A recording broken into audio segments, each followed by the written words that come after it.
The CISO Series, it's cybersecurity headlines.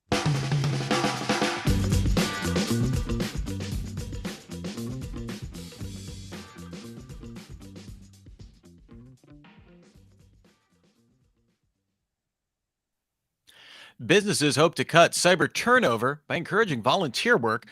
Hackers use trending TickTock invisible challenge to spread malware. And SiriusXM and LastPass have security issues. These are some of the stories that my colleagues and I have been bringing to you on this week's cybersecurity headlines. And now we get a chance for some insight, opinion, and definitely some expertise on these stories and more from our guest, Terrance Cooley, the CISO with the Air Force JADC2 R&D Center. Terrance, thanks so much for being here. Hey, thanks for having me, Rich. We will be jumping into the stories in just one moment, but before that, we have to thank our sponsor, AutoMox. All your endpoints, always configured, always secured. Remember, you can join us on YouTube Live. Just go to CISOSeries.com, hit the events drop down, and look for the cybersecurity headlines week in review image. It's the third one down. Just click on it to join us. We've got about 20 minutes, though, so let's hop right into it. Businesses hope to cut cyber turnover by encouraging volunteer work. Companies are encouraging their cyber employees to volunteer at nonprofits, a nudge that managers say can help businesses retain in-demand technical experts despite high turnover in security roles. This program was set up by the Cyber Peace Institute, a Geneva-based group that helps nonprofits, humanitarian, and healthcare organizations address cybersecurity. As well as providing much-needed cyber expertise to organizations with limited budgets, groups like ICS Squared feel that cyber volunteerism can bolster a team as a whole and also give employees a fresh perspective on their own job. I feel like that's what we say about all volunteer work, regardless of if you're in cyber. It's a great idea to share cybersecurity expertise with organizations, Terrance. Not always, have access to a full team. Sometimes they have limited resources. However, it's rare that anyone hears a security specialist say, I got nothing to do right now. How can we reconcile a genuine demand with what seems to be very limited supply of an expert's time? I'm curious what your perspective. So here in the Air Force, we actually highly encourage volunteering. It's actually part of our performance appraisal process. So what we tend to use it for is the ability to go out to an organization, bring that different perspective, and it changes how you look at problems internally. So if you can map that to the business case of the organization, you're not losing your talent because frankly, we all know the work is always going to be there. But what you're doing is empowering your talent to go after things that they were already interested in doing, bringing that perspective back and making your systems more effective on the long run. The question isn't, are you going to be breached? It's when and how severe, and having a more robust team is going to get you much more results than keeping them running 24/7. Yeah, I do think there is. It almost reminds me of, for whatever reason, horticulture of like graft. You're like grafting on your corporate culture, right? And you're showing people new problems that they're not seeing necessarily on their day to day, right? That lets it just gets their mind working in different spaces. It gets, not just organizationally, but within like kind of getting them out of their day to day in a lot of ways. And also, again, providing some positive feedback of, hey, I'm helping a nonprofit, helps get out of maybe the burnout cycle as well, and just kind of increases productivity overall, right? Yeah, it's great help. It's great help for mental health as well. Just refreshing, getting out of the grind. It's just an easy way to keep not only an inclusive team, but a high performing team. All right, well, next here, hackers use trending TickTock invisible challenge to spread malware. Threat actors are capitalizing on a popular TickTock challenge to trick users into downloading information-stealing malware. The scheme is based on a trend called Invisible Challenge, which involves applying a filter known as Invisible Body that just leaves behind a silhouette of a person's body, very accurately named. This has led to a demand for an unfilter that would allow viewers to see the person without the silhouette. Attackers, of course, are now posting TickTock videos with links to rogue software dubbed Unfilter that purports to remove the applied silhouette, but which deploys WASP Stealer malware to steal users' passwords, Discord accounts, cryptocurrency wallets, and other sensitive information. This reminds me of looking for cracked software, but now just with TickTock filters. Of course, Terrance, TickTock challenges are an example of captivating people through their desire to be part of a trend, in this case, what a silhouette person looks like. And with everything cyber, something that's attractive almost always comes with the potential, at least, for a poisonous bite. So although this might not be new, it's like a candid trap. People just can't help themselves. How do you look after things like this with your teams? I'm just curious. So the first step, security awareness training and education, making sure that we're having routine, monthly, or at least quarterly conversations about here's what's out there, here's the things you should be looking at. Then a segregation of your equipment. So if you have people who have a bring your own device policy, you should probably make sure that there are filters for apps like TickTock and make sure these are known applications that cause problems. But by and large, this is a lot of the same tradecraft you're seeing with really high quality phishing schemes and scams. So it just gets kind of wrapped up into the same field. It's just another tool out there. It's the arms race. Yeah, exactly. Although what we've seen out of South Dakota banning TikTok on federal devices, might might seem prudent if people are spreading malware if that catches on as a vector, as I'm sure it already is. Next up here, Project Zero warns of a patch gap. Google's security team, Project Zero, is warning of a patch gap problem across the Android ecosystem. It claims that while Android security fixes often arrive in a timely fashion, downstream vendors lag in delivering fixes to devices.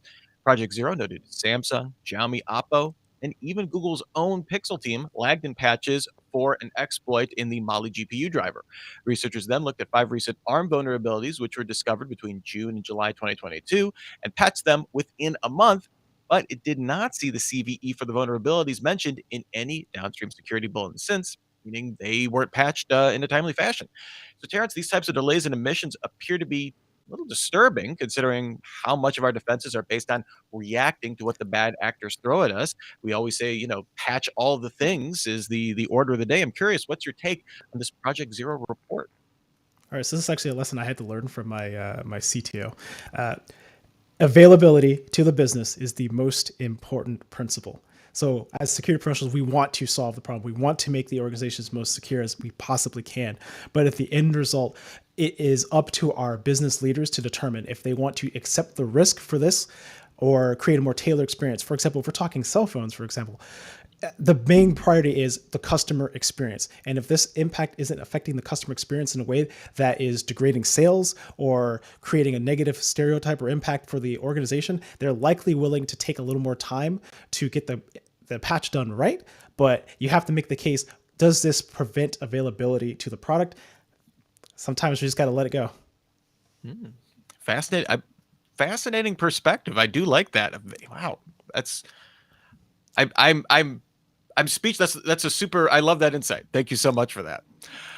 Next up here, businesses found to increase cybersecurity spend without a clear strategy. That's according to a recent Fastly research study. Most businesses surveyed are willing to spend more than their current cybersecurity budget. In the U.S., 85% of IT leaders felt their current budget was inadequate, and 79% wanted it to increase.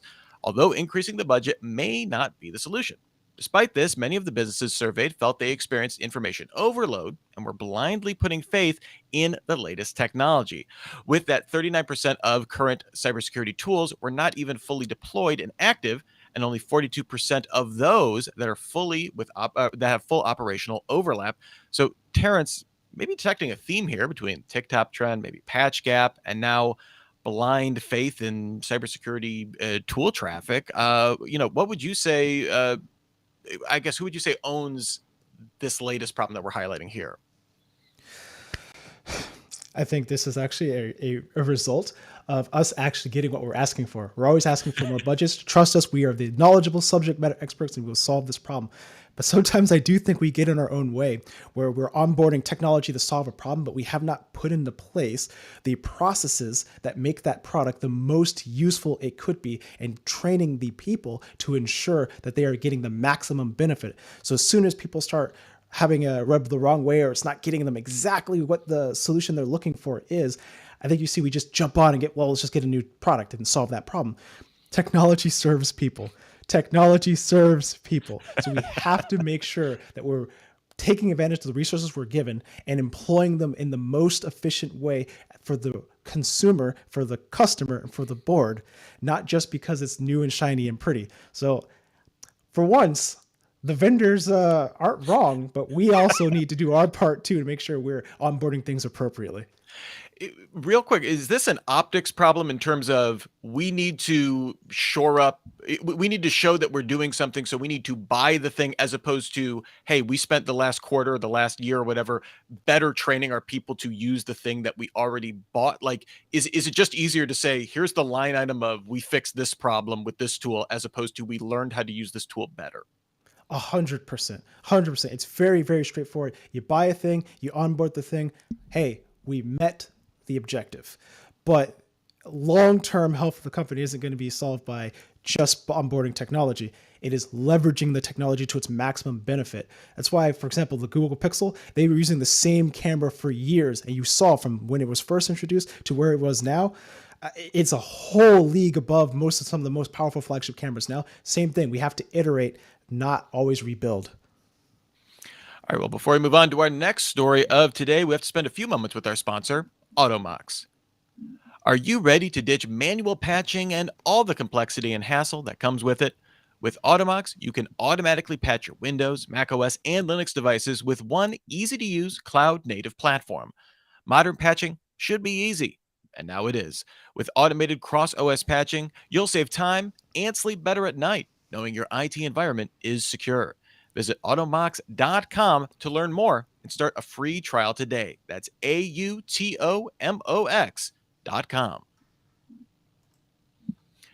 Intruders gain access to user data in LastPass incident. Intruders recently broke into a third-party cloud storage service that password manager LastPass shares with an affiliate company, GoTo. The intruders gained access to certain elements of customers' information, although the company said they were unsure what data was looked at.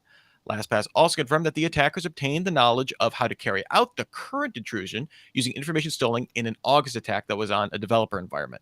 It did maintain, however, that services were unaffected and that customer passwords remain safely encrypted, without ruling out that some of the data was stolen. So, Terrance, to be fair to LastPass here, they made it clear, and it's true, that customers' passwords are encrypted in such a way that they cannot be stolen and used, kind of their whole zero trust architecture. However, given their role as a vital element of cyber hygiene, any type of breach or intrusion can seriously impact at least their brand and the perception of password management overall. Curious what your take on, maybe some security woes at LastPass. I honestly think this one's a little overblown. Imagine every bank that's ever been breached. Do people stop banking? That's not how it works. What you're looking at is an effective use of defense in depth. The breach does happen, but the result is mitigated because the tools are encrypted. The likelihood that all of those passwords are going to be broken up and actually usable is years away. Quantum technology is still expensive. The stuff isn't fully fleshed out. So your security is plenty safe, and you can change your passwords because they've notified you. All the steps are there. They've done everything right. I would still trust them, but we have to acknowledge the fact that breaches are just becoming more and more common, and we have to accept that as long as where we're putting our data is they're using the tools effectively that they have to ensure that full defense in depth, then we should be okay with this, unless we're absolutely going to say, I'm never going to bank it somewhere again, and I'm never going to use Experian or credit scores again. Too soon? Shots fired? I do think again, because it's a password management company, it's a good headline, right? I do think fundamentally there still is this a little bit of wariness on part of the general public for password managers, which feeds into why this is a good story to click on, because it's like, the vault of all the passwords, they had a security incident, even though they've designed it so, to your point, that they have defense in depth, and they can't even view the passwords that they have stored because of encryption. So it's like, to me, the reason the story is interesting to a general public is the reason why not everyone uses a password manager, because there's either some wariness or they just don't get it. That's kind of what stood out to me in looking at this coverage. Same for you? No, that absolutely tracks. It's clickbait. That's how media sells, right? You take the sensationalist topic and you jump on it. But I really want to caution about that, because it damages something that is a credible source. I would have a very different opinion if this breach had happened and the media were reporting on it and LastPass had not acknowledged what had happened. Then we have started having some problems. But they've met all the steps. They've done all the criteria. This is what we ask for our security companies. All right, well, next here, ransomware group may have stolen customer bank details from British water company. South Stanfordshire Water, which supplies water for more than 1.7 million people in England, has said that an attempted ransomware attack in August may have enabled cybercriminals to steal customer bank details. At the time of the incident, the company stressed that the water supply was not impacted, although its corporate network was experiencing disruptions. The company said in an update on Wednesday that customers who paid by direct debit may have had their bank details stolen. Although water suppliers are required to report cybersecurity incidents to the UK Water Services Regulation Authority, the reporting obligation only applies to incidents which ultimately impact water supply, which the ransomware attack did not. So, Terrance, attacks on infrastructures, serious element to any nation's security. We've been covering them seemingly increasingly here on the show, but here we see an example of a potential mistake in implementation, or at least reporting, in which utility is seen only for the substance it processes, in this case, water, and not the source of financial data. Do you feel this problem exists in a similar way in the US, or has this particular elephant in the room been taken care of, do you think? This is actually a huge problem. And a lot of it stems from the fact that most infrastructure technology is we focus a lot on how old it is and how we can put things around to shore it up, but we forget about all the supporting systems that go behind it. So this is an excellent example of not only do the supporting infrastructure need to be as hardened or more hardened than our ICS or RCS posture, but we also need to make sure that our regulations are keeping pace. Now, I work for the government. We are not the best at staying on top of the latest trends, but this is something that is certainly on our highlight, and you're hearing this a lot talked on Capitol Hill. I imagine this is going to drive some additional conversations over there for the UK government as well. Next up here, SiriusXM unlocks smart cars thanks to code flaw. SiriusXM, the star of satellite radio, was being dogged by a flaw in its connected vehicle service that would have allowed an attacker to remotely unlock doors and start engines on connected cars, knowing only the vehicle identification number, or VIN. Yuga Labs found issues and explored attack surfaces in the SiriusXM smart vehicle platform used in models across Hyundai, Toyota, Honda, Fiat Chrysler, Nissan, Acura, and Infiniti that allow them to remotely unlock, start, locate, flash, and honk them. So, Terrance, as vehicles are increasingly becoming more computerized and rely on wireless signals for actions as simple as even opening doors, we're seeing cars increasingly getting over-the-air updates. They have already shown themselves to be prime targets for hacking, even at a distance. Although a customer may be forced to proclaim, surely it can't be serious, it is. How do you see this vulnerability being addressed, especially in the civilian, industrial, or defense sectors? This is, I think, this is a good one.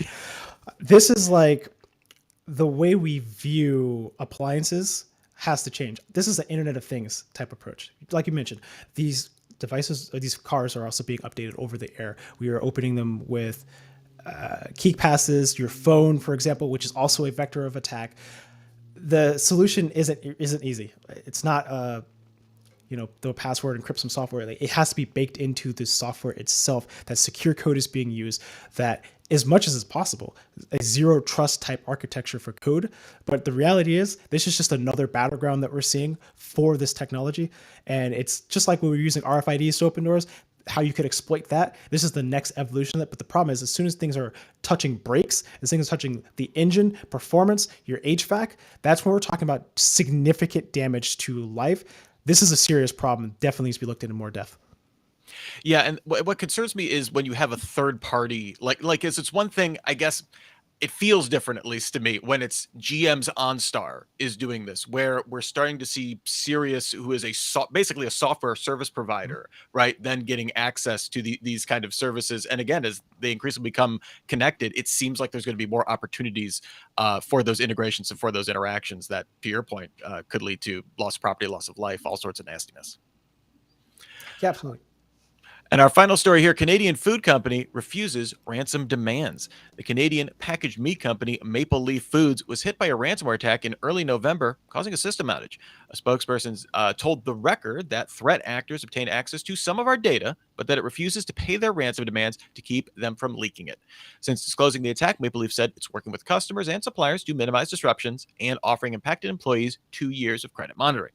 The Black Basta ransomware group took credit for the attack, showing on its leak site it obtained things like contracts and invoices. At least that's what they've leaked so far. So, Terrance, just to pretty straight up question here about the policy of refusing to pay ransom. This goes back and forth between maybe an ideology of defiance on the one hand and cost of doing business on the other. Do you have a position on whether companies should pay up? I do. So famously, we have been said to, we don't negotiate with terrorists, right? Obviously, there's some things I'm not going to go into about that, but I think the principle of if you fund the ransomware developers, they build a business model of that and it encourages them to continue attacking. So at some point, you have to have solid backups, make sure your posture is ready, that you have risk management or mitigation or transference policies. Ideally, you have a strong insurance provider if you really do feel like you don't have a significant posture. But as things go more and more into the cloud, I think what you're going to see is a shift in how we are dealing with ransomware attacks, as you don't have as much on-prem data. And with it resting in transit already, or just resting at rest, being secured at rest, what you're going to see is we have a more powerful position to defend against ransomware attacks like this. This one's going to get bigger, but I actually applaud them for taking that stance. Yeah, we've seen a couple like kind of notable instances of people coming out and saying, we're going to take it on. The Metabank one is the one I'm thinking of, where they said we are not going to pay the ransom. We'll be we'll be responsible for what happened and go from there. So maybe the tide is turning with that. I think in the wake of the Colonial Pipeline, whether that's through increased regulatory scrutiny or whatnot, it feels like we're seeing more of that now, or at least people publicly saying it. Yes, and I absolutely welcome more specific, usable, and actionable regulations in this space to help provide more reporting options and be more clear, that to empower the government to actually provide more tools to help companies affected by this. Before we get out of here, Terrance, was there any story that was a thumbs up or an eye roll or something that you reacted strongly to in today's rundown? Well, I love the car one, but I'm actually going to put the point to the volunteering one. I think that more businesses should encourage that, because diversity of thought drives innovation.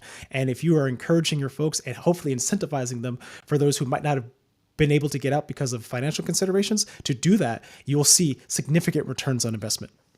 Terrance, I'm sorry, you're going to have to click through this Google form to agree to work in hardcore mode for Cybersecurity 2.0. So we're going to have to cut all of your volunteering time. I'm sorry to inform you about that. No comment. All right, before we get out of here, where can people find you if they want to see you on the cyberspace? You can find me on LinkedIn. I'm very active there. It's the easiest, best way to catch me. Excellent. We have the link in the show notes and on your screen right now. Well, thank you so much, Terrance Cooley, the CISO with the Air Force JADC2 R&D Center. Awesome insights. Really appreciate your time. This was great. Thanks for having me, Rich. All right, and thanks also to our sponsor, Automox. All your endpoints, always configured, always secured.